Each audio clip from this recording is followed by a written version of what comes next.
மாண்புமிகு பேரவைத் தலைவர் அவர்களே, மாண்புமிகு வாசுதேவ நல்லூர் சட்டமன்ற உறுப்பினர் ஏன் சேம் சைடு கோல் போறாருன்னு தெரியல. அன்னைக்கு மதுரை உறுப்பினர் பதுருதீன் பேசினதும் அதற்கான ஆதாரத்தையும் கையில கொடுத்த பிறகு அதை பத்தி பேசுறது எதனால ஏன் அனுமதிக்கிறீங்கன்னு தெரியல. அதற்கான ஆதாரங்கள் ஒண்ணு. இரண்டாவது, இஸ்லாமிய சமுதாய திமுக செய்து பட்டியலிட்டாங்க. சிஏஏ வக்ஃபு திருத்தம் அதெல்லாம் வரவேற்றோம். அதனாலதான் துணை நின்னோம்.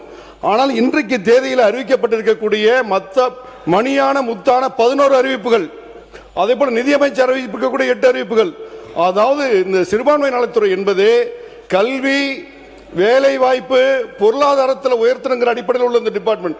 இதுக்கு எந்த அரசு என்ன செய்தது? ஒரே பட்ஜெட் கூட்டத்தொடரில் 18 அறிவிப்புகள் இந்த சமுதாயத்துக்காக வந்திருக்கு. இது வரைக்கும் ஏதாவது ஆட்சி செய்திருக்கிறதா?